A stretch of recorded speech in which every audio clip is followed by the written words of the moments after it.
जब तक तोड़ेंगे नहीं तब तक छोड़ेंगे नहीं।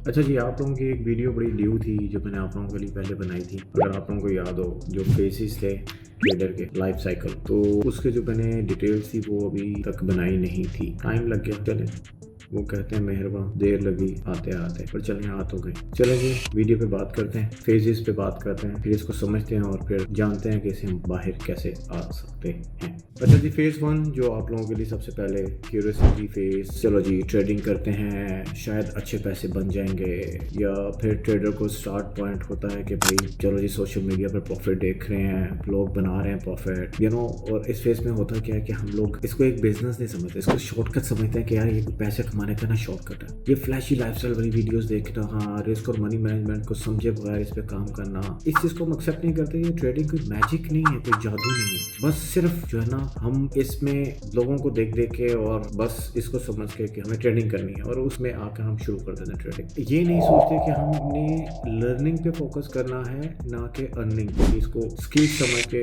इसको सीखना है हमने। उसके बाद जो फेज शुरू होता है जी, वो आता है हमारे पास लर्निंग फेज। अब सबसे बड़ी गलती क्या होती है, मैं सब कुछ सीखना चाहता हूँ क्योंकि हमने ट्रेडिंग शुरू कर दी होती है, फेज 1 में आ गए हम, हमने देख लिया लोगों को पैसे बनाते हुए, लोगों की गाड़ी, लोगों का लाइफ स्टाइल, ये सब हमने देख लिया। अब इसके बाद क्या, इसके बाद हम बोलते नहीं यार मुझे सब कुछ सीखना है। अब क्या करेंगे, यूट्यूब वीडियोस देखेंगे, कोर्सेज, इंडिकेटर्स, स्ट्रेटजीज देखना शुरू कर देंगे। आईसीटी भी सीखनी है, एसएमसी भी सीखनी है, लिक्विडिटी भी सीखनी है, सप्लाई डिमांड भी सीखनी है, और फिर उनके प्राइस एक्शन, हर चीज जो है ना हम देखना शुरू करते हैं, हर स्ट्रेटजी हमें परफेक्ट और अच्छी लगना शुरू होती है। इस फेज का जो सबसे बड़ा मसला होता है ना कि इन्फॉर्मेशन आपके पास ओवरलोड हो जाती है, सीख बहुत रहे होते हैं लेकिन इंप्लीमेंट कुछ भी नहीं कर रहे होते हैं। अब इस फेज से बाहर कैसे निकला जाए, सिर्फ एक मार्केट चूज करनी है। जैसे फॉर एग्जांपल लेट्स से मैं गोल्ड पे काम करता हूँ, मैं गोल्ड की बात करता हूँ, एक स्ट्रेटजी चूज करनी है, मल्टीपल स्ट्रेटजीज हमें नहीं चाहिए, और सिर्फ एक टाइम फ्रेम पे फोकस करना है, ठीक है। और कम से कम 30 दिन अपनी जो भी स्ट्रेटजी आप चूज करते हैं, जो भी टाइम फ्रेम होते हैं, उसके ऊपर आपसे काम करना है।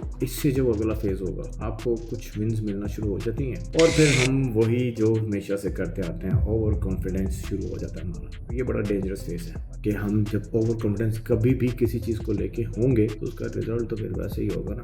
अब होगा क्या, मुझे मार्केट तो समझ आ गई है भाई, अब कुछ ट्रेड जीत लेते हैं, विन कर लेते हैं, अकाउंट ग्रो करना शुरू हो जाता है, अब लगता है कि आप मार्केट के किंग हैं, गोल्ड किंग जी, मैं तो स्टॉक का किंग हूँ जी, बड़े किंग आ जाते हैं। फिर क्या होता है, लॉसेस बढ़ जाता है, रिस्क रूल गायब हो जाता है आपकी ट्रेडिंग में से। अब इस फेज का जो सबसे बड़ा मसला है ना, उसमें होता है ईगो। अब मार्केट को अंडर एस्टिमेट कर देते हैं और हम समझते हैं कि यार ये मार्केट तो कुछ भी नहीं है, किंग तो मैं हूँ। तो जब ये फीलिंग आ जाती है ना किंग मैं हूँ, तो फिर भाईजान किंग तो सिर्फ एक ही चीज है, वो है मार्केट। हम लोग किंग नहीं हैं, ये चीज समझें, ठीक है। मार्केट से बड़ा इस बिजनेस में कुछ भी नहीं। अब इस फेज से बाहर कैसे निकलेंगे, अब विनिंग स्ट्रीक के बाद लॉट फेज ना बनाएं, ठीक है। अगर आप जीत रहे हैं, विन कर रहे हैं, तो लॉट फेज बनाने की जरूरत नहीं भाई। सेम रिस्क मैनेजमेंट रखें, उसी को मेंटेन रखें, और अपना जो ट्रेडिंग जर्नल है ना उसमें लिखें, हर चीज लिखें। अब ये फेजेस हैं, ये याद रखिएगा, जब तक आप लिखेंगे नहीं, समझेंगे नहीं, तो इससे बाहर नहीं आ सकते। इस मार्केट में अगर आप हम्बल रहेंगे, फायदे में रहेंगे। अगर इस मार्केट में किंग बनना शुरू करेंगे तो भाईजान किंग मार्केट के अलावा कुछ भी नहीं है।